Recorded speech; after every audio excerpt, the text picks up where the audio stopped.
ಸೌಜನ್ಯ ಪ್ರಕರಣಕ್ಕೆ ಸಂಬಂಧಿಸಿದಂತೆ ಮಹತ್ವದ ಬೆಳವಣಿಗೆಯೊಂದು ನಡೆದಿದೆ. ಅದು ಎಲ್ಲರಿಗೂ ಗೊತ್ತು. ಸೌಜನ್ಯ ತಾಯಿ ಕುಸುಮಾವತಿಯವರು ಸುಪ್ರೀಂ ಕೋರ್ಟಿಗೆ ಒಂದು ಅರ್ಜಿ ಸಲ್ಲಿಸಿದ್ದಾರೆ.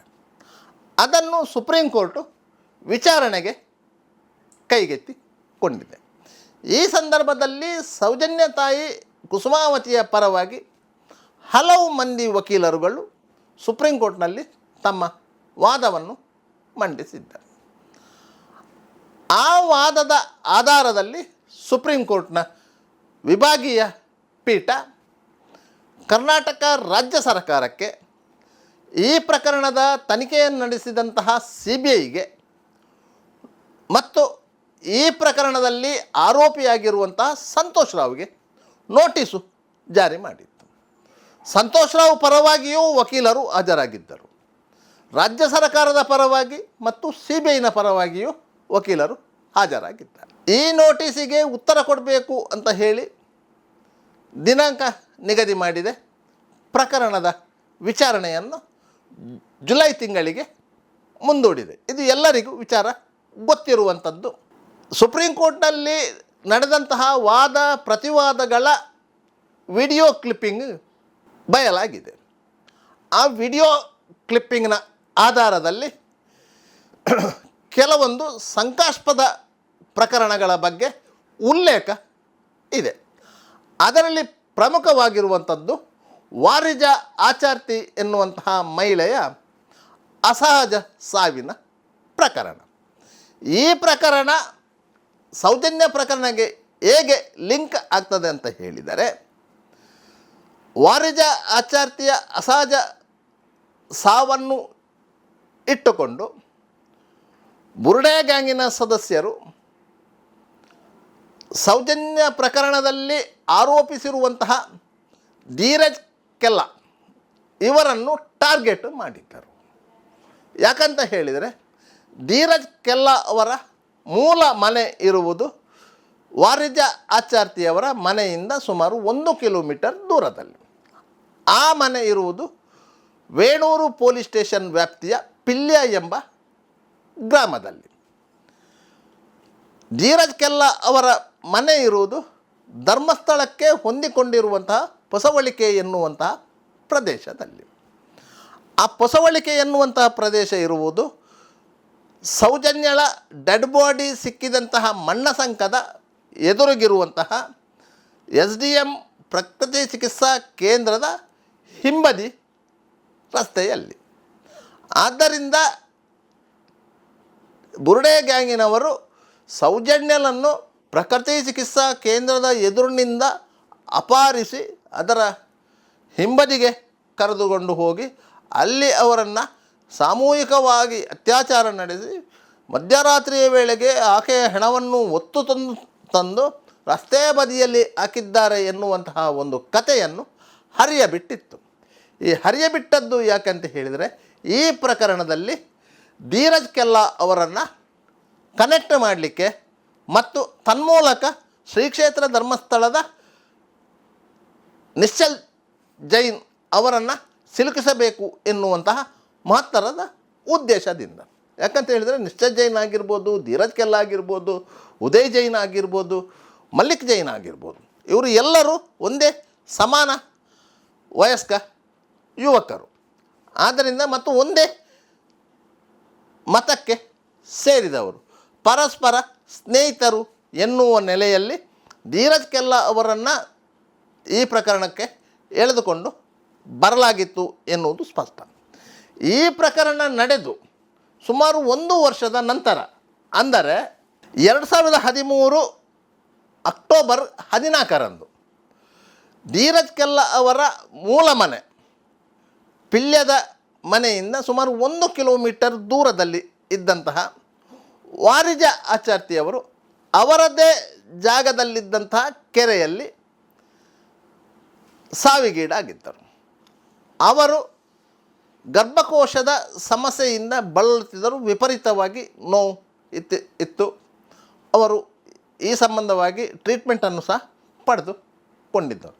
ಅವರು ಕೆರೆಯ ಬಳಿಗೆ ಹೋದಾಗ ಒಂದೋ ಆಕಸ್ಮಿಕವಾಗಿ ಅಥವಾ ಉದ್ದೇಶಪೂರ್ವಕವಾಗಿ ಕೆರೆಗೆ ಬಿದ್ದು ಮೃತಪಟ್ಟಿದ್ದರು. ಈ ಸಂಬಂಧವಾಗಿ ಅವರ ಮನೆಯವರು ವೇಣೂರು ಪೊಲೀಸ್ ಠಾಣೆಗೆ ದೂರು ನೀಡಿದ್ದರು. ಪೊಲೀಸರು ಬಂದಿದ್ದರು. ಅಸ್ವಾಭಾವಿಕ ಮರಣ ಅಂತ ಹೇಳಿ ಕೇಸು ದಾಖಲಿಸಿಕೊಂಡಿದ್ದರು. ತನಿಖೆ ನಡೆಸಿದ್ದರು ಮತ್ತು ಅದರ ವರದಿಯನ್ನು ತಹಶೀಲ್ದಾರಿಗೆ ಒಪ್ಪಿಸಿದ್ದರು. ಯಾವಾಗ ವಾರಿಜ ಆಚಾರ್ತಿಯವರು ಮೃತಪಟ್ಟಿದ್ದಾರಂತ ಗೊತ್ತಾಯಿತು, ಅವರು ಧೀರಜ್ ಕೆಲ್ಲ ಅವರ ಮೂಲ ಮನೆಗೆ ಯಾವ್ಯಾವುದೋ ಸಮಾರಂಭದ ಸಂದರ್ಭದಲ್ಲಿ ಸಹಾಯಕ್ಕಾಗಿ ಬರುತ್ತಿದ್ದರೋ ಈ ವಿಚಾರ ಗೊತ್ತಾಯಿತು. ಬುರುಡೆ ಗ್ಯಾಂಗಿನವರು ಒಂದು ಕಥೆಯನ್ನು ಸೃಷ್ಟಿ ಮಾಡಿದರು. ನೆನಪಿಟ್ಟುಕೊಳ್ಳಿ, ಸೌಜನ್ಯ ಪ್ರಕರಣ ನಡೆದದ್ದು 2012 ಅಕ್ಟೋಬರ್ 9ರಂದು. ವಾರಿಜ ಆಚಾರ್ತಿ ಸಾವಿಗೆ ಈಡಾದದ್ದು 2013 ಅಕ್ಟೋಬರ್ 14ರಂದು. ಅಂದರೆ ಸರಿಯಾಗಿ 1 ವರ್ಷದ ಅವಧಿಯಲ್ಲಿ. ಇವರು ಕತೆ ಏನು ಕಟ್ಟಿದ್ರು ಅಂತ ಹೇಳಿದರೆ, ವಾರಿಜ ಆಚಾರ್ತಿಯವರು ಮನೆಯಲ್ಲಿ ಕೂತಾಗ ಟಿ ವಿಯನ್ನು ನೋಡ್ತಾ ಇದ್ದರು. ಆ ಸಂದರ್ಭದಲ್ಲಿ ಸೌಜನ್ಯ ಪ್ರಕರಣದ ಬಗ್ಗೆ ಟಿ ವಿಯಲ್ಲಿ ವರದಿಗಳು ಬಿತ್ತರವಾಗ್ತಾ ಇತ್ತು. ಅದೇ ಸಂದರ್ಭದಲ್ಲಿ ಧೀರಜ್ ಕೆಲ್ಲ ಅವರು ಧರಿಸಿದ್ದಂತಹ ಬಟ್ಟೆಯನ್ನು ಒಗೆಯಲಿಕ್ಕೆ ಹಾಕಿದರು. ಆ ಬಟ್ಟೆಯಲ್ಲಿ ರಕ್ತದ ಕಲೆಗಳು ಕಂಡವು. ಅದನ್ನು ವಾರಿಜ ಆಚಾರ್ತಿಯವರು ಧೀರಜ್ ಕೆಲ್ಲನತ್ತ ಪ್ರಶ್ನೆ ಮಾಡಿದರು, ಇದೇನು ಬಟ್ಟೆಯಲ್ಲಿ ರಕ್ತದ ಕಲೆ ಅಂತ ಹೇಳಿ. ಅದಾದ ಮರುದಿನವೇ ವಾರಿಜ ಆಚಾರ್ತಿಯವರ ಶವ ಕೆರೆಯಲ್ಲಿ ಪತ್ತೆ ಆಯಿತು ಅಂತೇಳಿ. ಧೀರಜ್ ಕೆಲ್ಲ ಅವರ ಮನೆಯಲ್ಲಿ ವಾರಿಜ ಆಚಾರ್ತಿಯವರು ಕೆಲಸಗಾರ್ತಿ ಅಲ್ಲ.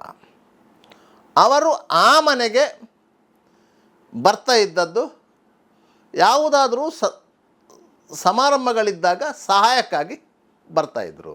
ಅದು ಸಹ ಪಿಲ್ಯದ ಮನೆಗೆ. ಧೀರಜ್ ಕೆಲ್ಲ ಅವರ ಮನೆ ಇರುವುದು ಧರ್ಮಸ್ಥಳದಕ್ಕೆ ಹೊಂದಿಕೊಂಡಿರುತ್ತಂತಹ ಹೊಸವಳಿಕೆಯಲ್ಲಿ. ಈ ಮನೆಗೂ ಪಿಲ್ಯದ ಮನೆಗೂ ಸರಿಸುಮಾರು 15 ಕಿಲೋಮೀಟರ್ಗಳ ಅಂತರ ಇದೆ. ಧರ್ಮಸ್ಥಳದ ಹೊಸವಳಿಕೆಯ ಮನೆಗೆ ವಾರಿಜ ಆಚಾರ್ತಿಯವರು 1-2 ಬಾರಿ ಬಂದಿರ್ಬೋದು.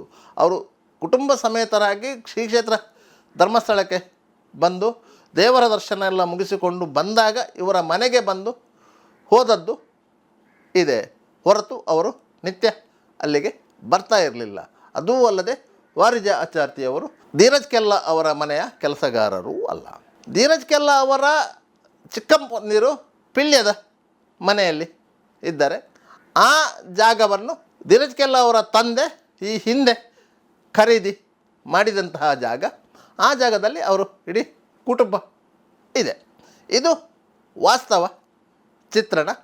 ಆದ್ದರಿಂದ ಈ ವಾರಿಜ ಆಚಾರ್ತಿಯ ಪ್ರಕರಣವನ್ನು ಕುಸುಮಾವತಿಯವರು ಸುಪ್ರೀಂ ಕೋರ್ಟಿಗೆ ಸಲ್ಲಿಸಿದಂತಹ ಅರ್ಜಿಯ ಜೊತೆಗೆ ಇನ್ಕ್ಲೂಡ್ ಮಾಡಿ ಈ ಪ್ರಕರಣದ ಬಗ್ಗೆಯೂ ತನಿಖೆ ಆಗಬೇಕು ಎನ್ನುವುದನ್ನು ಕೋರಿಕೊಂಡಿದ್ದಾರೆ ಎನ್ನುವಂಥ ಮಾಹಿತಿಗಳು ಲಭ್ಯ ಆಗಿದೆ.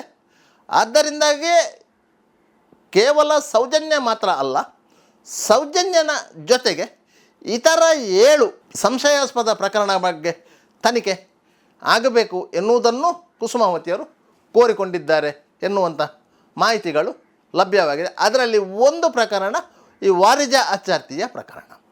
ವಾರಿಜ ಆಚಾರ್ತಿಯ ಪ್ರಕರಣದ ಬಗ್ಗೆ ಕ್ಲಾರಿಟಿ ಸಿಕ್ಕಿದೆ ಎಂದು ಭಾವಿಸಲಾಗಿದೆ. ಆದರೆ ಈ ಬಗ್ಗೆಯೂ CBI ಅಧಿಕಾರಿಗಳು ಮತ್ತು COD ಅಧಿಕಾರಿಗಳು ಆ ಸಂದರ್ಭದಲ್ಲಿ ತನಿಖೆ ನಡೆಸಿದ್ದಾರೆ ಮತ್ತು ಆರೋಪದಲ್ಲಿ ಯಾವುದೇ ಹುರುಳಿಲ್ಲ ಎನ್ನುವುದನ್ನು ಕಂಡುಕೊಂಡಿದ್ದಾರೆ. ಆದ್ದರಿಂದ ಅದು ಮುಗಿದು ಹೋದ ಅಧ್ಯಾಯ ಎಂತಲೂ ಆಗಿದೆ. ಆದರೆ ಈಗ ಅದು ಸುಪ್ರೀಂ ಕೋರ್ಟ್ನ ಅಂಗಳದಲ್ಲಿ ಇದೆ. ಈ ಸಂಬಂಧವಾಗಿ ರಾಜ್ಯ ಸರ್ಕಾರ ಸುಪ್ರೀಂ ಕೋರ್ಟಿಗೆ ಉತ್ತರ ಕೊಡ್ತದೆ.